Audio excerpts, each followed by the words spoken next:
What's up, everybody? Welcome to Kinda Funny Games Daily for Monday, April 1st, 2019. I'm one of your hosts, Greg Miller, alongside Forbes 30 Under 30, AKA the second best baby blues in San Francisco, AKA the engaged one at Tim Geddes. Let Tim host. How you doing, sir? I've been better. What's happening? You Literally ran into the building. Yeah, I spent a little too long prepping Internet Explorers at home. Sure. I was like, I still got time to get Starbucks. Sure. Spoiler, I didn't. Okay. You know, but it was down to the minute. Yeah, yeah. So I had to run the whole block. And oh no, that's not what these bodies. Running. These bodies aren't built for running no more. If so ever. I'm sorry if I'm a little out of breath. No, it's fine. Okay. Also, I do have a grievance to pick with one Kevin Coelho. Oh shit. It seems like the light bar is not the correct color. You know what I mean? You're right. You know what I mean? Yeah. But maybe if you were here for tech rehearsals, we would have been good. You know what I mean? Little known fact, we actually run the whole show. We do one rough draft before we get out there and Yeah. actually see what happens. How you doing? How you feeling? We just got back from Kansas City last night. Thank you so much to everybody who came What a to the great Kinda convention. Funny World Tour, Kansas City meetup, and Planet Comic Con. The convention, the panels were amazing. The turnout was the biggest 300 turnout. people? Biggest Yeah, most turnout so we've far. had. Yeah. We had the place packed all night long. Was it only 300, you think? Yeah, Matt. Only 300. 300 is a lot of people. I know it's a lot of people, but I felt like people came and went. People, They did. the They line definitely did. the lines never dissipated for us. If I had to guess, I would say that Arizona was a little over 200. I would Okay. say that this was a little over 300. Gotcha. Okay, fair. I'll take it. I'll take it. More than that. It was great. What was that, Kev? I said it felt like more than that. A lot of people. Sure. Yeah. Kev was there too. How you feeling, Kev? Good. Yeah? Did you get some pretty sleep good. last night? Yeah, I got some. Good. That's what I like to see. That's what I like to hear. Portillo's here today if you're an audio listener. He's on the couch. Wearing He's his on little the, vest. Wearing his vest. He is wearing his little life preserver. The I Hell's like Kitchen vest. It's good. You know what I mean? Yeah. Tim, are you excited to talk about the DriveClub servers shutting down? Yeah. Are games being closed today and the repercussions of swatting? I hope so, because this is Kinda Funny Games Daily. Each and every weekday on a variety of platforms, we run you through the nerdy video game news you need to know about. If you like that, be part of the show, patreon.com/kindafunnygames. Over there, you can give us your questions, comments, concerns, bad PSN names, and everything else under the video game sun. Then watch us record the show live on twitch.tv/kindafunnygames. If you're watching live, you have a special job. Go to kindafunny.com/you're wrong and tell us what we screw up as we screw it up, so we can set the record straight for everybody watching later on youtube.com/kindafunnygames, on roosterteeth.com, and listening on podcast services around the globe. Housekeeping for you today. Speaking of roosterteeth.com, all the content over there is free. Nothing is locked behind the RT paywall that is Rooster Teeth First membership. So that means you can finally go watch Waiting for the Punchline for one day only. Absolutely free. You can go to kindafunny.com/punchline right now, and the video will just play. Oh, that's a very smart way to do it. Yeah, it's pretty cool. Pretty cool. And happy And 16th birthday to Rooster Teeth. that means 16% off 16. everything, right? Does it? Doesn't it? I thought I so. don't know. I'm pretty sure I saw There's that so many somewhere. sales. Yeah, Who knows? Yeah. When they're 100 years old, it'll be all free. Yeah, wow. 101, they'll start paying you back. store. Yeah, exactly. You know. I've done no fact checking on it. Saturday, guess what? You're on the clock, New York. The Kinda Funny World Tour comes to Ease Bar in Morningside Heights. This is a 3 p.m. to 6 p.m. meet and greet in New York City. Come out, see us, say hello. Can you, the city that never sleeps, the Big Apple, part of the tri-state area, can you bring in more people than Kansas City? We shall see. If I want to meet somebody from Maine, and I want them to come in wearing a lobster hat. Yeah, dude. Do it. Thank you to our Patreon producers, Tom Bock, Blackjack, James, Davis, and Mohammed Mohammed. Today, we're brought to you by 23andMe and Skillshare, but I'll tell you about that later. For now, let's begin the show with what is and forever will be the Roper Report. Time for some news. 5 items. A baker's dozen. I got just a bit of rasp. The Kansas City bar, I had made a lot of announcements, and their microphone didn't work, so I was yelling from the gut for the first time in a while. I guess I yelled in the panels, too. Yeah. You yelled at Good Liam. panels. Yeah. That sweet little boy. That sweet little boy, Liam. Wherever you R.I.P. are, we're sorry. We're sorry I tombstone pile drive you, which was the worst thing I did to you. Don't listen to anybody else on the internet. Number 1. The DriveClub servers are shutting down in 2020. This is a report from Robert Ramsey over at Push Square. DriveClub is nearing the end of its road, it seems. A new notice on PlayStation's official website states that the racing game will be delisted from the 31st of August 2019, meaning that it will no longer be sold in the PlayStation Store. That goes for DriveClub, DriveClub Bikes, DriveClub VR, and all DLC associated with DriveClub. On top of that, the game's servers will be shut down on the 31st of March 2020. You'll still be able to play the offline portions of the release, but all online functionality, the multiplayer, challenges, events, and leaderboards will be lost. It's an announcement that leaves a bitter taste because DriveClub did eventually blossom into a top quality racing title. It received stellar support from developer Evolution Studios before the company was closed back in 2016. It's incredibly unfortunate that the game was never quite able to shake the negativity that had surrounded its shoddy launch in October 2014. First impressions always count for a lot in this rather unforgiving industry. This actually, I saw this obviously get posted over on it was a Friday after Games Daily of last week. We were already in KC. So I get posted and then it got risen up today because Sammy Barker, also at Push Square, put up an editorial kind of really lambasting Sony for this. And I pulled something for it to give us a discussion jump off point. Little Big Planet may still be running, but why would you ever want to invest time and effort into the upcoming dreams when the company is acting this way? The thing is, this isn't an isolated incident. Gravity Rush 2 recently had its entire online component removed after fans campaigned to keep it alive for a few months longer. In the case of Cat's sophomore outing, it doesn't actually detract from the game, but it's a bad look all the same. The sequel was barely a year old before it wanted to pull the plug. Killstrain, meanwhile, didn't even get a year. It was shut down and erased from history like it didn't even exist in the first place. Drawn to Death is next in line. Blackjack jumps in with the pertinent question over on patreon.com/kindoffunnygames. Tim and says, "Hey Greg and Tim, what's good? On Friday, Sony announced the DriveClub will be removed from the PS on August 31st and servers will be shut down on March 31st. The list of features that will no longer function for the game is quite extensive as it was designed with online play as a focal point. As exciting as an all-digital future is, should news like this give us pause for multiple reasons?" Let's start there, Tim. What's your takeaway on this? I feel like it might not be a popular opinion, but I don't think that this is corporate apologist end. Motherfucker. Exactly. Let's go with that. I don't think that this is the end of the world because I don't think that this affects every type of game. It affects a certain genre of games and certain genres of games very much. Yeah. But I don't think there's any getting around that. Whether like for the looking at Gravity Rush, right? They're just like, oh, fans petitioned, they want it longer. How many fans were actually petitioning? How many people actually wanted this to keep going? And even then, when would they be happy? 1 more year, 2 more years, 3 more years? It's like there's no point where it's going to be an acceptable answer because people just want it to go on forever. But if people aren't playing forever, enough people aren't playing forever, then it simply doesn't make business sense. Now take the business side out of it. It's just like if there aren't enough people playing to begin with, that's not going to be a great experience for the people playing anyways, right? I think that we just need to understand that video games aren't what they used to be. Video games aren't just you buy the game and you have it, and they haven't been for many years. Do you think there should be there never will be, is there a right to consumers, a right to us as gamers to sit there and we buy a game and we expect this to be online for X amount of years? Absolutely. Yeah. I think that that's a very fair thing to happen, and I think that should happen. And I think that it might have to eventually. I think that we need to move into that. I just don't think there are enough of these games, enough of these situations that have happened yet to make people go like, oh shit, this is something we actually have to deal with. Right now, there's a group of people that really care. Majority of people don't care at all. You know? Because you look at the games that are online only, that this would be a huge issue. Imagine if World of Warcraft just... We're pulling the plugs, gone, right? Yeah. League of Legends, Dota, any of those games, just we're pulling the plug. Now, keep in mind, they will happen. Eventually. Right? Yeah. DC Universe Online is going to close down one day, and I'm going to cry. Yeah, and it's like, with the ones I said, maybe they won't. It's like we're in a new world where no, it's like people are going to play these things forever because that's what they grew up doing.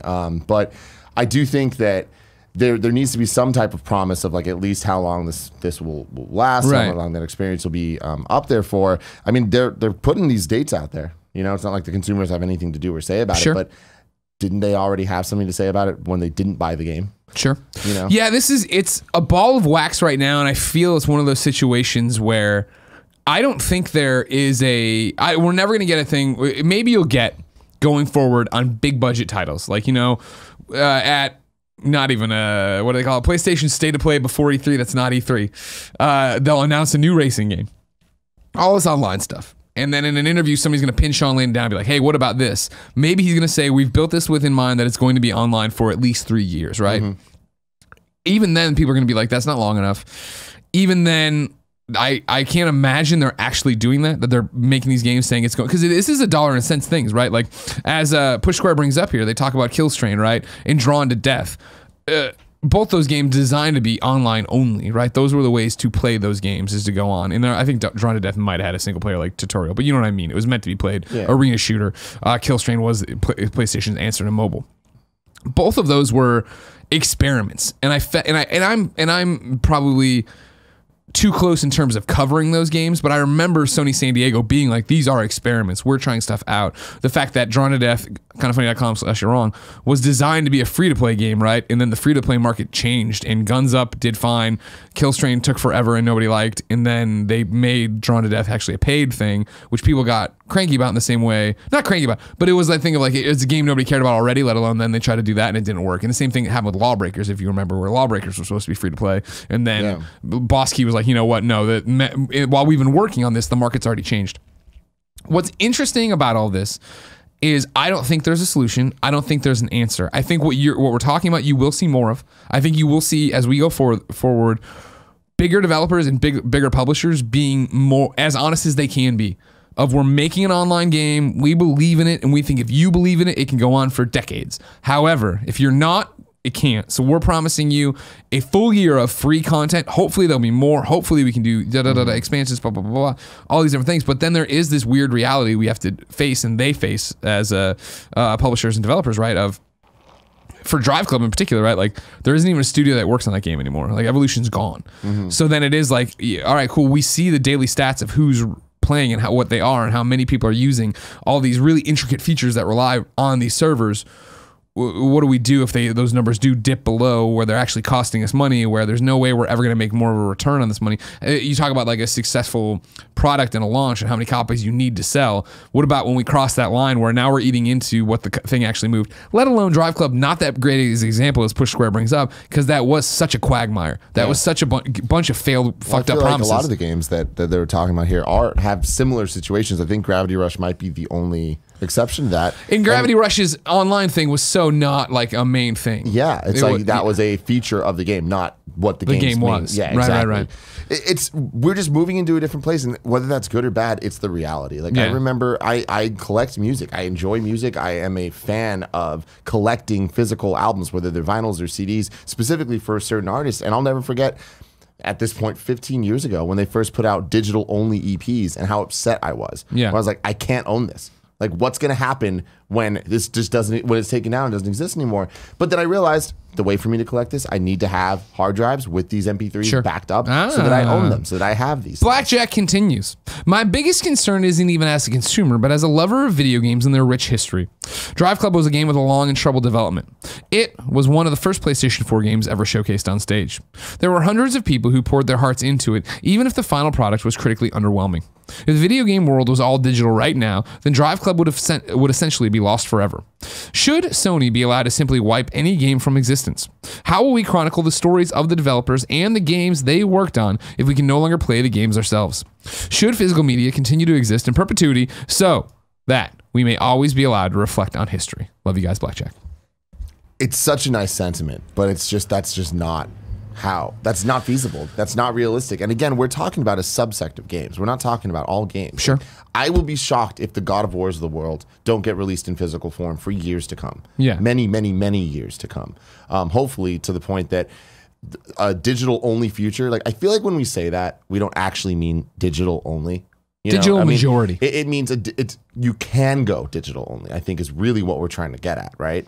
I don't think that even when that comes, that we're going to not have physical if you want that as an option. And it's going to be like vinyl. I've always say it's like vinyl. The people still press these discs. They'll just understand. It'll be limited run kind of things. Yeah, and I do think that eventually, far, far, far in the future, when it is a digital only situation, there will be ways to own the digital side in the same way I can own MP3s. Yeah. Right, and have them backed up myself in ways that I can launch them whenever I want. Games get more complicated because if you're talking about servers and you're talking about, gameplay functions that are tied to playing with other people, I don't know, that does get hard. And yeah, like, the history of video games is important, but at the end of the day, is that importance worth the dollars and cents to a company that doesn't care? The answer is no. Well, I think, again, when we talk about hypotheticals, we tend to talk in such black and white, right? Of, okay, it's digital. Okay, this is it. Okay, Sony's wiping their games from their servers, blah, blah. To Blackjack's point, should Sony be allowed to simply wipe any game they want from existence? Yes, 100%. Sorry, I know that's not a popular opinion, but Sony is a company. They are a private entity. They're allowed to do what they want with their PSN. We're allowed not to agree with it. I'm allowed to think it's ridiculous you still don't have name changes or the beta or whatever, or how they've treated where the fuck's Patapon 2. I'm allowed to have all these opinions. It doesn't mean that Sony isn't allowed to do that, especially the way it's being phrased. Like, should Sony be allowed to? Well, yeah, it's their thing. It's their ball. If you don't like how they play with it, don't go to their yard kind of thing, which isn't a great answer, I know. However, dialing it back though, I feel like to get out of the black and white of this, you have to look at people like myself who every time I transfer a PlayStation 4, I make sure I transfer PT. Like PT isn't available anywhere, but I still have PT. And I feel like as we get going, that's how you get into this more and more, right? Is that, all right, cool. There is a subset of people like you, Blackjack, that care a lot about video game history and go out of their way to maintain libraries and keep arcade cabinets running. Like, I mean, in a similar thing, should Midway be allowed to stop producing the switches for certain arcade cabinets from, well, you know what I mean? Like shit like that. Like, it's how technology and a consumer industry moves. It's up to people who care about that to keep that going. Exactly. Now, again, that gets dangerous what about when all the PlayStation 4s finally break and you can't get to PT or whatever and blah, blah. That's reality. But I also think we've moved to a point that it sucks to see things lost to history when you talk about it like that. But again, how many with YouTube and channels and video property in general, like no game's ever truly lost again, is it? Like, we're going to be able to go watch it. Granted, you won't be able to play it, and I know that's not the same thing, but I can't tell you as somebody who's covers video games professionally the amount of games I know about but have not played. I've never played Custard's Last Stand, right? But I've watched enough of it and been like, oh, I get what's going on here. Now, granted, that's notable for a different reason, notorious for a different reason than, hey, this. But again, are we looking at this and go, and I don't mean to think that video games are disposable, but did DriveClub do something so awe-inspiring and different that we think no one's ever going to do it again or better? And to the point that if I'm playing, and stick with me, 20 years from now, there's a new racing game out on whatever platform we're all playing. It's being beamed into our eyeballs. And we're playing it, and we're amazing. And somebody's like, well, you know, this all started 20 years ago with DriveClub. Does watching a YouTube video of what they're talking about, what mechanic they're doing, not explain it enough? And granted, I know, it'd be better to play. It'd be better able to have that. Again, to what we're talking about, we're not crazy that they're taking the servers offline. They're going to stop selling the game. If you already own the game, you own the game. It's on your PlayStation 4. Theoretically, and I could be talking about my ass. Sean Layton, you're welcome to write in. I don't think well, I guess it's being delisted is what they said, right? Hold on. Let me try to walk through this. Because another thing is, if they stop putting dates out when they're going to take it down, I think it would be a bit more like icky. Yeah. Like if it just was gone today, then I could see a big problem, right? See, it's being delisted on August 31st, 2019, meaning it'll be no longer sold in the PlayStation Store.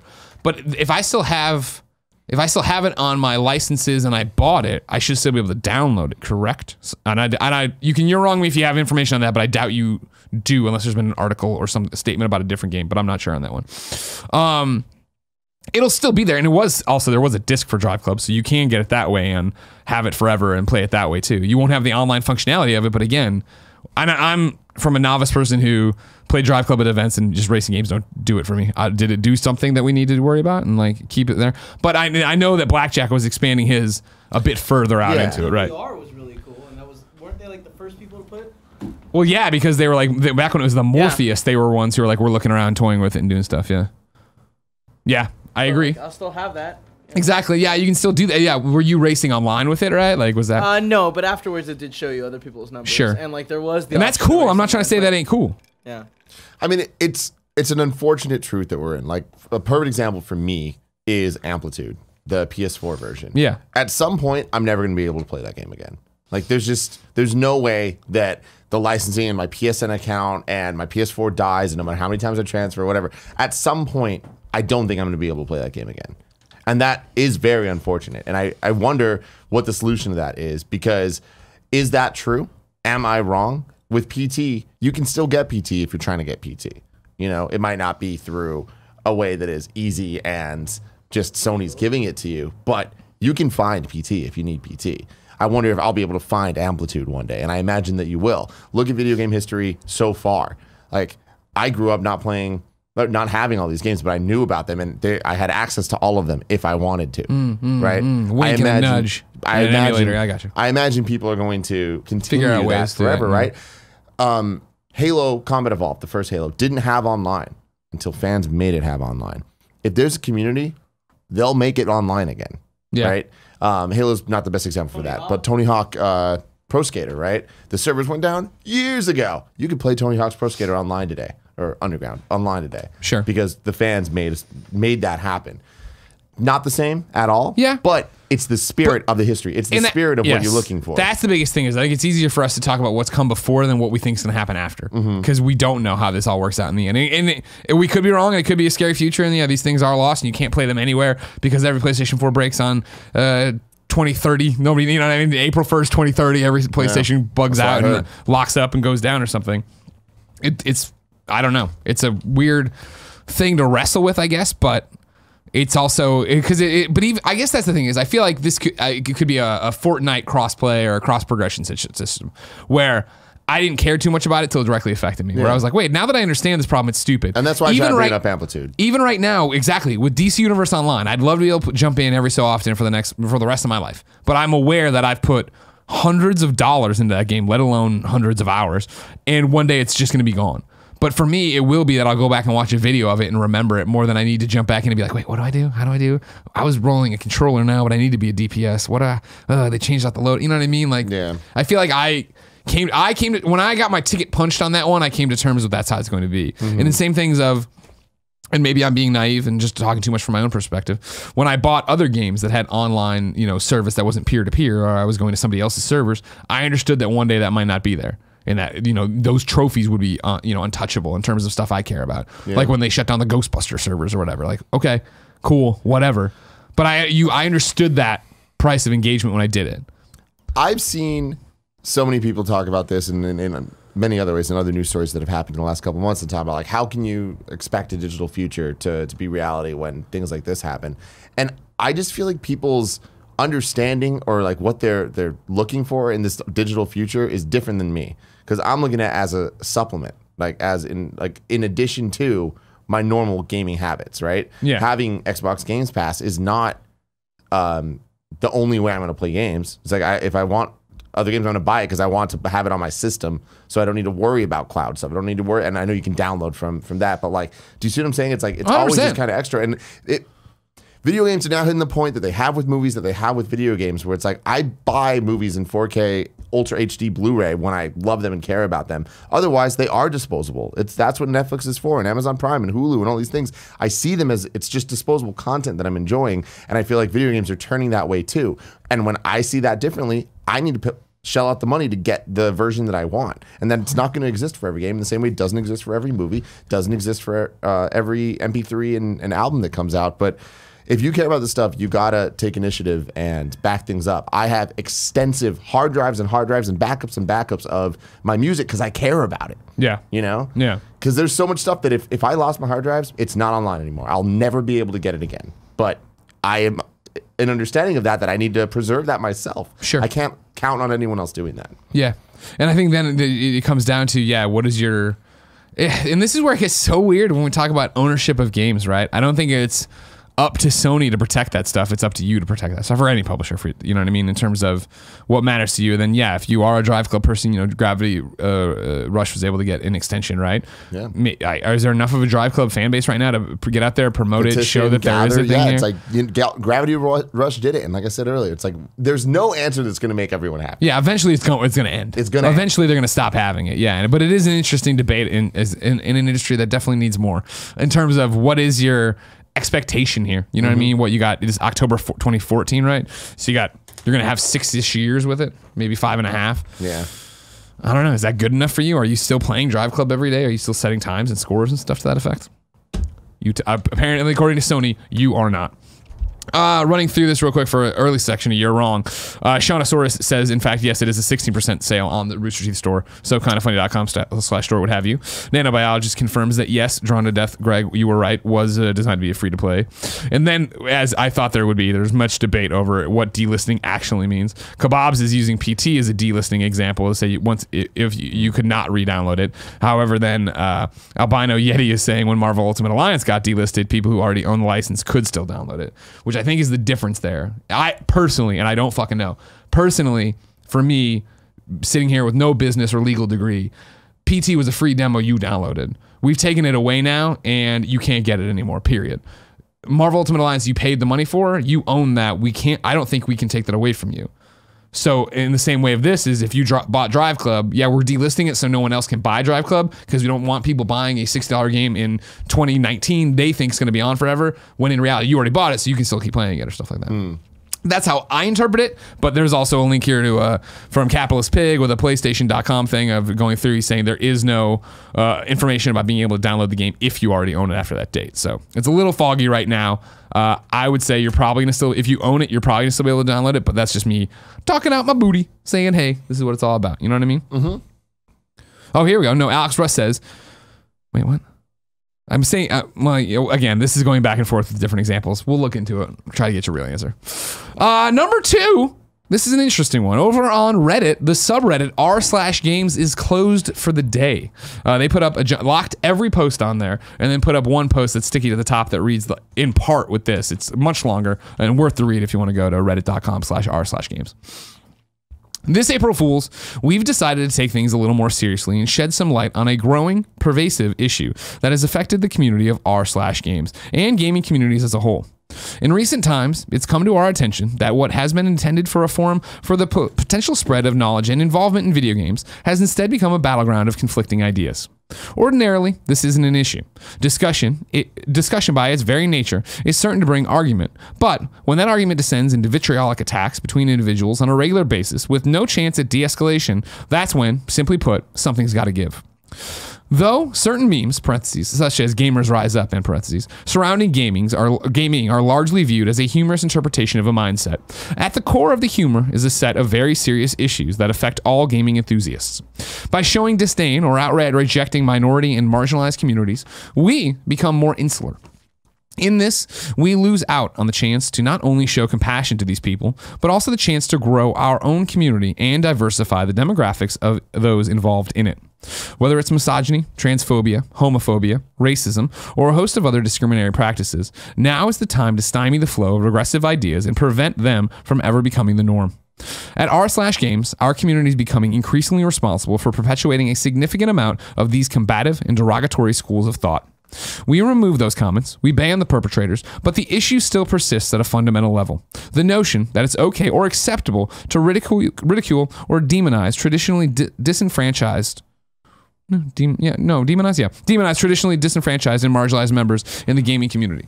This is not just an issue on r/games or on Reddit alone. This is an issue deeply embedded in the raging depths of the internet, frequently in communities that center around the discussion of games. Despite the strife that's both within and caused by our community, there are a multitude of opportunities to prove that we can come together to be a more wholesome, accepting community that exists on a single core idea, enjoying and discussing video games together. So let's revel in what's available to us and also appreciate the myriad of backgrounds that we as gamers come from.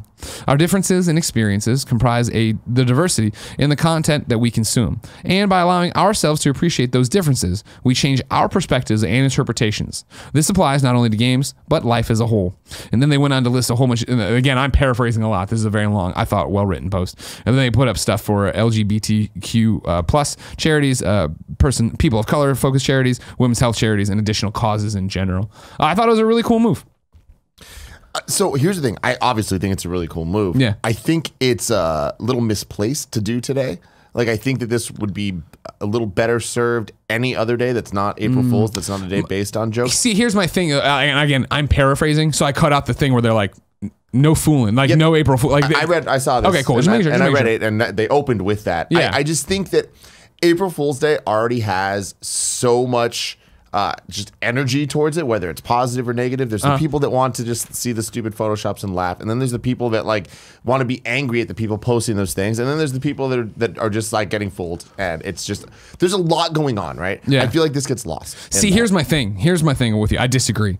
For me personally, especially, and I'm not one of the guys. I hate April Fools, right? But today is such a wash for anyone doing anything serious that it's just like. I feel like today's like a day of like, well, whatever. Like, and not to mention everywhere you go now, all the sites are talking about this. I think it's actually super refreshing to go there and have this not be that. where I'm going to go to this place that's one of the big stops for gaming news, right? And have it not be here. Here's a roundup of all the April Fool's Days jokes. Here's something else that's happening, blah, blah, blah. I think they stand out by doing that rather than blend in a weird like, oh, is this a joke or not a joke? Like, no, very seriously, hey, from the front, this isn't a joke. We're shutting it down today because we need to have a conversation with ourselves. I get that, but I saw so many comments that are like, still, like, wait though, like, is this really their perspective? This must be a joke. Sure. Well, that's them reading the headline and not clicking through. Like, and hopefully it encourages them to click that's through. That's the problem with April Fools. It's like you can say it's not a joke as much as you want, but it's like then a lot of times it is a joke, whether or not they're saying that. And I know that this is super serious, but I think when something's this serious, you don't want to like connect it to a day where things are jokes, you know? And I'm seeing a lot of comments of people that are taking it that way. Like the people that disagree with these viewpoints are like, oh, obviously it's a satirical look at what's going on here and whatever. I have my own opinions about those people, but this is, at the end of the day, this is great. And I think they did a great job like explaining what's going on. Yeah. I will say, and I've always thought this, I don't understand how video games are so tied to this nonsense.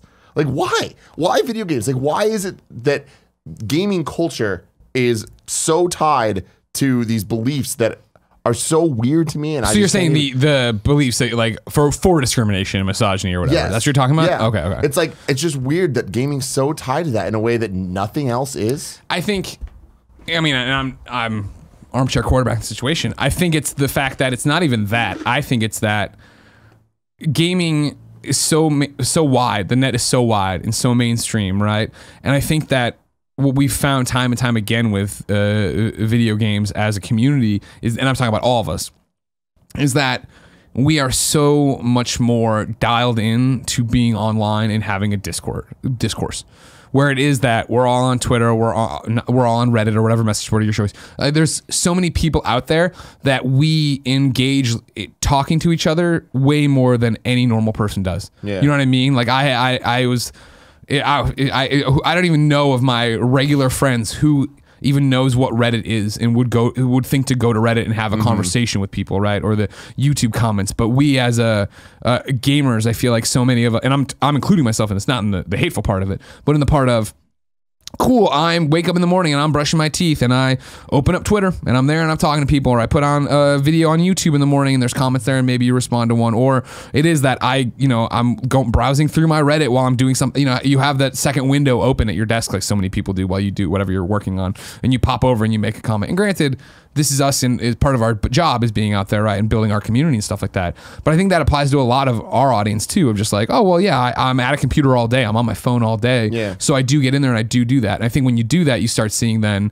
not that it's I don't think that you go per capita through video game people that you're going to find there's more misogynists here than there are out there. I think it's just in general, we're all way more used to going in and sharing our beliefs in a public forum. But it also wrestles with the fact of what we lose all the time here and why Twitter arguments escalate and don't make any sense, and you're like, you would never say this to somebody's face. Why would you say it here? It's because in real life you'd have a conversation over a drink or whatever. On Twitter or whatever, it is a distraction. This is not even my secondary thing I'm doing right now. This is my third thing. Somebody says something and I fire back a response and I hit it and I send it and I don't think about it, and then they respond and we argue back in 280 characters rather than, well, hold on, this is my perspective and my point and why I came from this part, blah blah blah blah. Yeah, I just think it's so silly that gamers is a thing that we have to be anyways. We've talked about it a million times. You don't call people that like movies moviegoers. Yeah. Right? And it's just like, it's even more silly that then gets lumped in with the bad parts of all this stuff. And it's that's like, it's tainted now. It is. I mean, like, that's just what it is.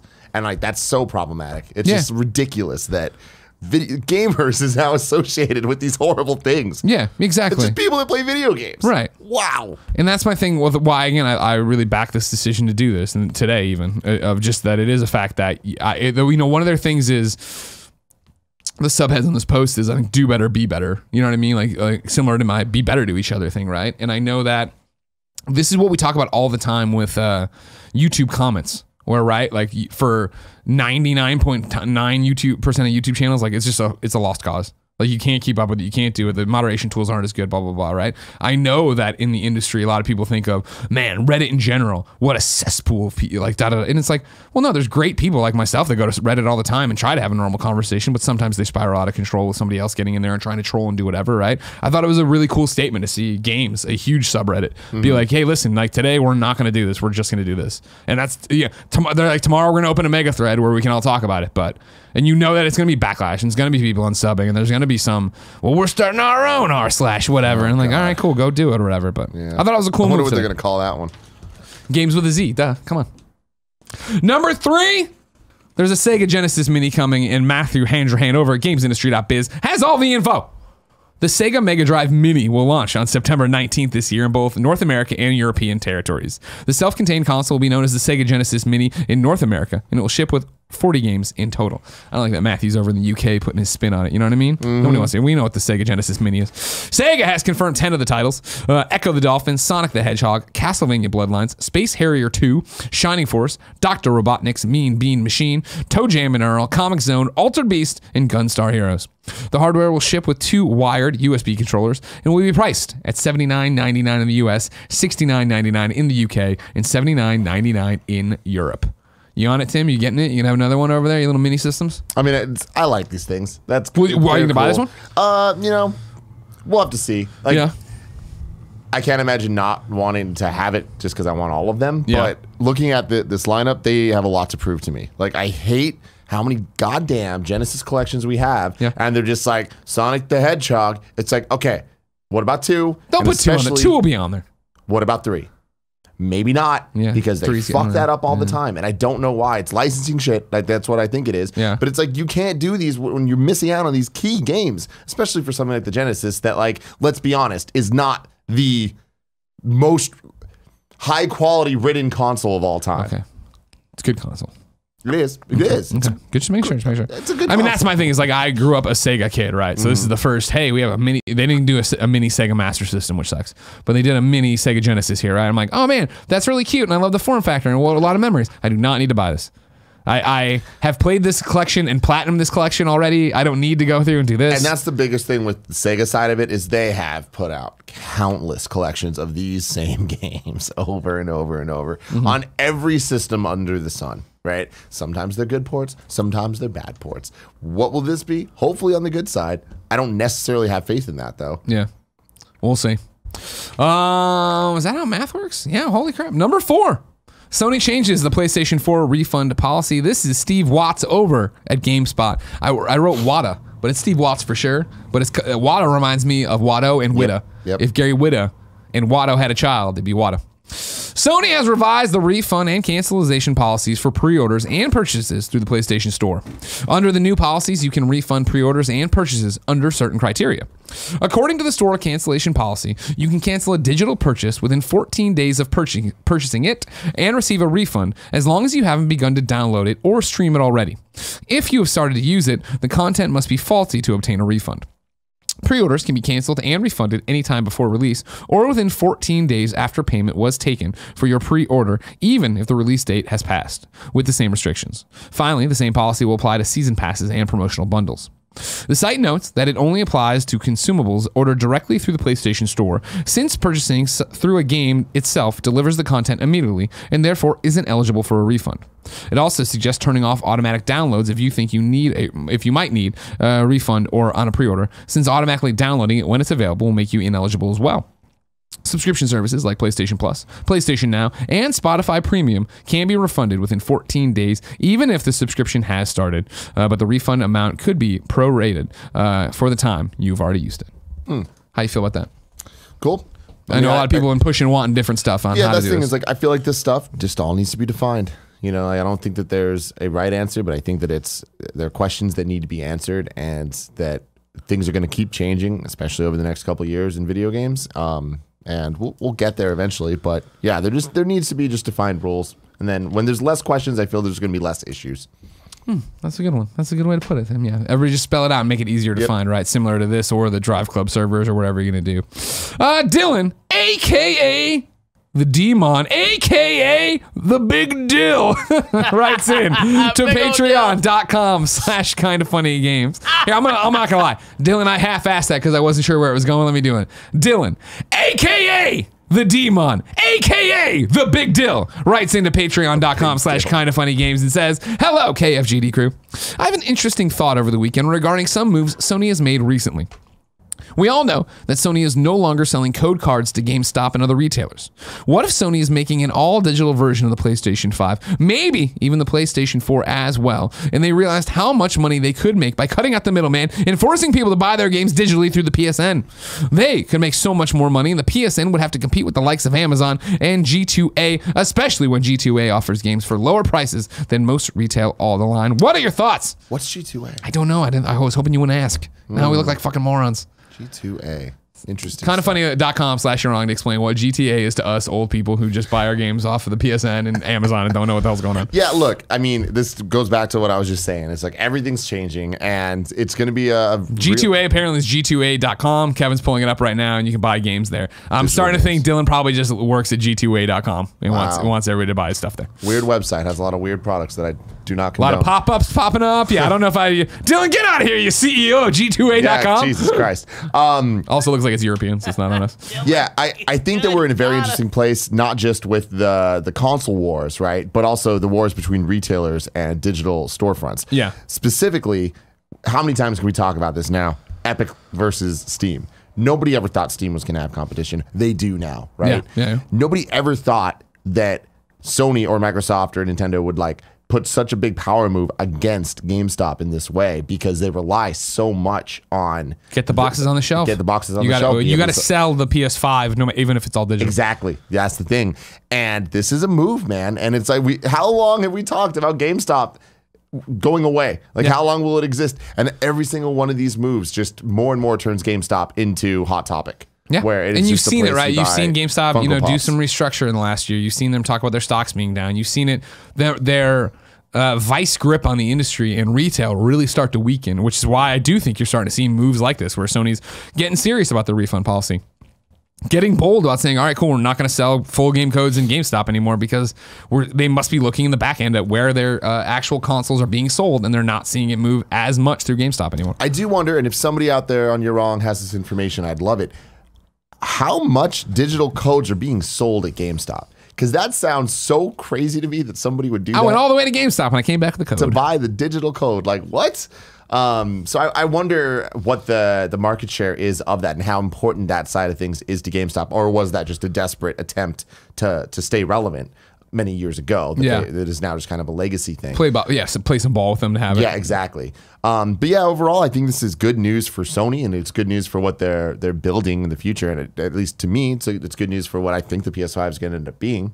But yeah, it could cause a lot of issues. Like, we've known that Sony has had issues with Amazon in the past, and you can tell by what games are up for pre-order and what aren't. And that's the same thing with Nintendo, with Amazon. And when you piss off these major retailers, like, that's going to affect your bottom line in a huge way.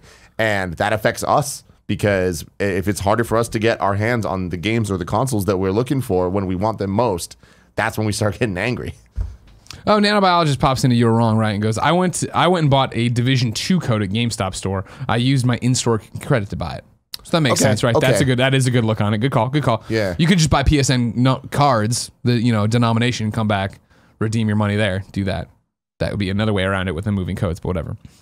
A lot of people writing in to be like, guess what? G2A, not a good place to buy from. Don't buy from G2A. Very sketchy and known to sell codes that are illegal. Yeah, so, stolen codes. I did not like the look of that website. Thanks a lot, the Big Dill. You fucker. Final story of the day, number 5. And I'm just going to summarize it for you, all right? Remember when this guy swatted another guy, and then the guy got killed by the cops, and he did nothing wrong or whatever? Yeah. The fuckface who did this is getting 20 years, so good for that. Tim? Yes. I'm excited to see people who suck have to go to jail. Hell yeah, dude. I hope it happens to more bad people in the future. But more people going to jail is so far away. If I wanted to know more pertinent information, like say what came to the mom and grab shops, where do I go? The official list of upcoming software across each and every platform is listed by the Kinda Funny Games Daily Show host each and every weekday. Yeah. We're running really late today, aren't we? Yeah, so I'm gonna. Well, no, we're not doing too bad. We're not bad. No, I don't mean that. You know how usually if we're going long, I usually like to put the ad. I'm going to put the ads here. That's what I'm saying. We're still getting reader mail and everything. I just like to put the ads up when we go a little bit long. So, out today, Totally Accurate Battle Simulator is on early access on Steam. Roof Rage gets a Steam early access update. Darkest Hunter is on Switch. Super Catscape is on PC. Home Grove is on PC. Uni is on PC. A cool piece of content you can get into is over in Tom Clancy's Rainbow Six Siege. The serious tactical firefights of Tom Clancy's Rainbow Six Siege are getting seriously cute in a special event that kicks off today. Not an April Fool's joke. The Rainbow is Magic event runs from April 1st through the 8th and takes you to a drastically reimagined plane map where you'll need to rescue and extract Team Rainbow's most valuable target yet, a teddy bear. If you haven't seen this trailer, go watch. It is all pink. It is all neon. It is all adorable. It is all cute with crazy effects and stuff. It makes me honestly want to try to get in there tonight maybe and download it because I think the skins you get to keep, but you have to do the Uplay challenges. Also, Rabbids are invading For Honor for one day only, and then Safety First is out on Switch. Portello, it's time to check in with the readers. Oh my God. He's so excited. Look at him. Look at him. He's conserving his energy. You know what I mean? He doesn't want to get too far. Porty, don't put your head up. There you go. Okay, there you go. I'm glad you're with us. Thank you very much. The 2038 Pokemon CEO writes into patreon.com/kindoffunnygames and says, April Fool's questions. What are some of your favorite April Fool's Days pranks? Have you fell for any? Have you ever produced an April Fool's Day prank? Greg, was creating the Roper Report any different today? And then also Super Smash Brothers Best Buy Joker. Tim, stop being distracted by the Joker render. Did you see this thing? Yes. This rumor thing, it's all BS? Is it real? What's happening?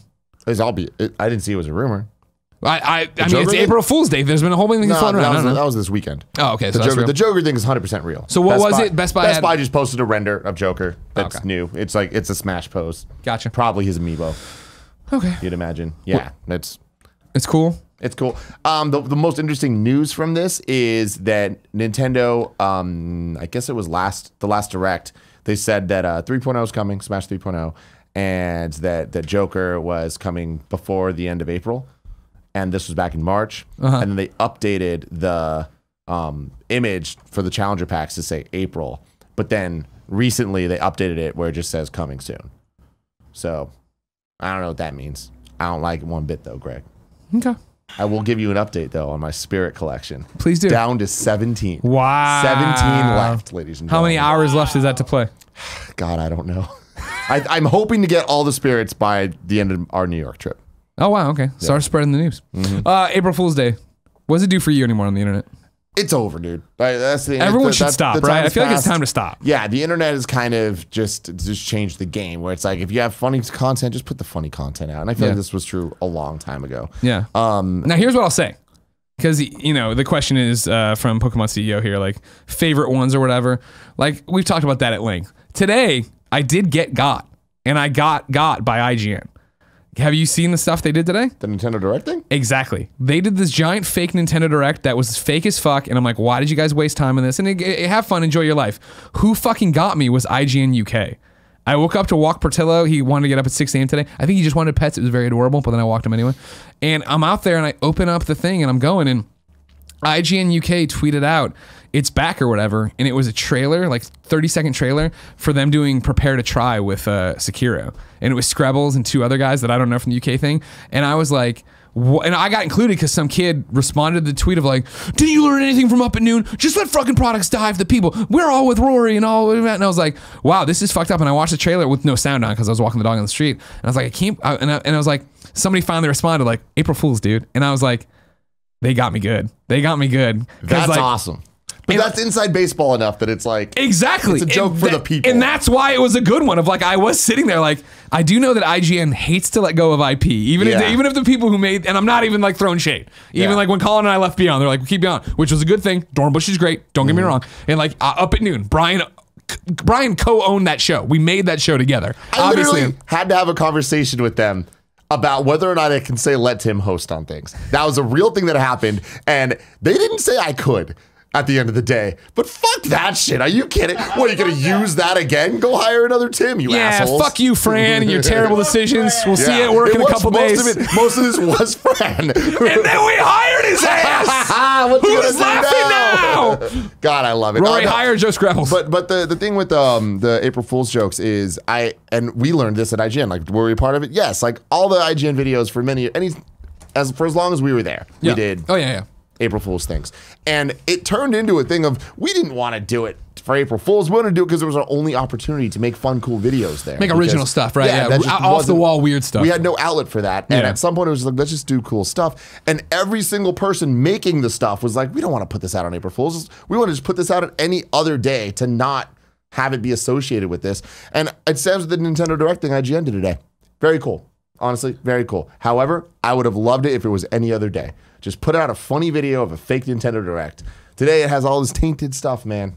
Tainted stuff. Why'd you do it? I mean, I don't know. Make funny videos. I know that's the thing. If you want, because I would love to see people make funny fake video games or funny fake videos, right? And just, but like if IGN did it out of the blue, it'd be random. If they said, "Hey, we're announcing a new show that is IGN what if," and it's just shit like that, that'd be fun. Yeah. You know what I mean?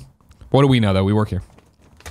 Tim for fucking 7 years has been saying he's gonna make list videos one day. I don't see any list One day, videos. dude. No Fucking list. True. I'm gonna give you Tanner Richards, the final question of the day. He wrote in to patreon.com/kindoffunnygames and says, "Good morning, Greg and Tim. With the recent release of Sekiro, loving it so far. I've rediscovered a feeling I haven't felt since my younger years. That is, of course, the feeling of wanting to throw my controller across the room and watch it shatter into a million pieces. My question is, has there ever been a game that frustrated so much that you've actually made a controller meet its maker? I can shamefully admit I remember 2 occasions of breaking controllers around my middle school days. Thanks for continuing to put out amazing content each and every week. Hope you all have a great day. Tanner." Tim, you ever broken a controller in anger? No, I didn't. I've been really angry from games, but Yeah. I don't lash out Never physically. like $70 Yeah. angry. Yeah, never $70 angry. angry. That's a good point. Yeah, I don't know. That's just not how I show Sure. my frustration. Sure. Yeah, it was... I've shit myself. Jesus Christ, out of That's anger? not true. Damn. If we were about to be like, we've worked together this long and talked about games this long, and you've never told the story of how you were so angry at Banjo-Kazooie you shit yourself. I broke a controller for sure. I didn't throw them often like Kevin saying, there's lots of stories of Poe punching things in my room when I beat him at Madden or whatever. For me, it was in college, freshman year, across the hall. My friend John was as obsessed with WWE as I was. And so we were over there playing SmackDown on PS1 in his room.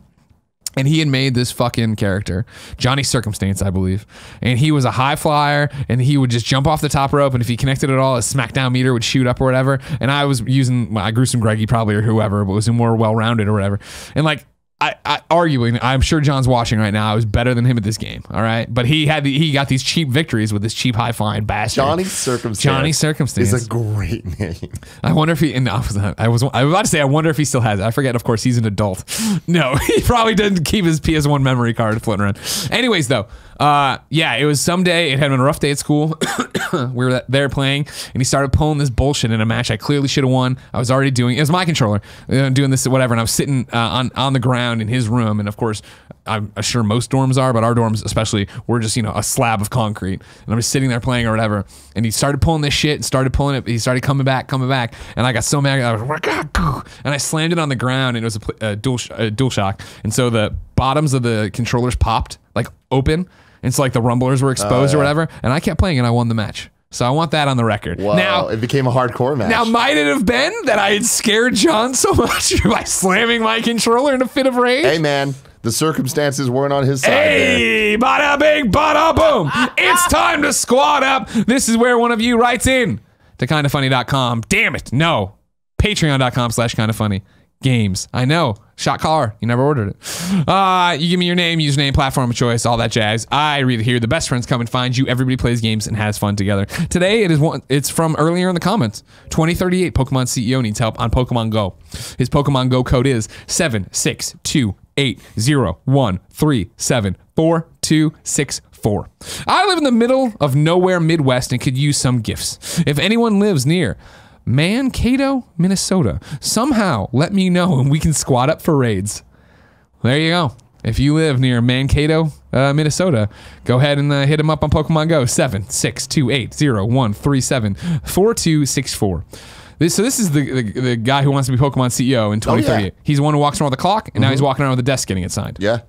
You've met him? I have met him in Japan. Is he as I haven't We met him. Is he all of this? No, is he like this? I don't think so. What's I think it's only the desk, me. the clock? He is amazing. He Okay. is a very special human being, and I don't think I've ever met anyone like him, and I don't think I ever will. He is very fascinating, and I kid you not, he will be CEO of Pokemon one day. Yeah, he got interviewed by like what the news? Many people. Yeah. He is. It's weird though. that Working his way up, man. It's weird that I live in the middle of nowhere and then you met him in Japan, right? Yeah, I don't remember why he was there, but he was. All right. Now, did you just Google this, Kev? Yeah. So if you Google 2038 Pokemon CEO, you'll find Nick over here, and you can see his little interview right there. He has a conspiracy theory that Fat Pikachu is fake, and that was never really Pikachu.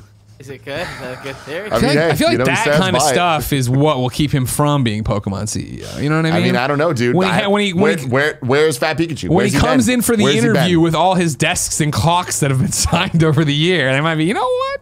I don't know, man. I want to see this desk. Oh, there it is. See, there it is. Yeah. Sure enough. It's time for You're Wrong. This is where I ask people watching live on twitch.tv/kindoffunnygames to go to kindoffunny.com/you're wrong and tell me what we screw up as we screw it up so we can set the record straight for everybody watching later on youtube.com/kindoffunnygames and listening on podcast services around the globe. Looking at these. I'm looking at these. I don't think any of them matter. I don't think they matter except for that. Do you see this one from Nanobiologist? Yeah, I'm looking at it. You're confirming or denying that. While you do that, then I'm going to tell you, this has been Kind of Funny Games Daily. Each and every weekday on a variety of platforms, we run you through the nerdy video game news you need to know about. If you like that, be part of the show. Patreon.com/kindafunnygames. You can submit your bad PSN names, your questions, everything else over there, and just hang out with us. It's great.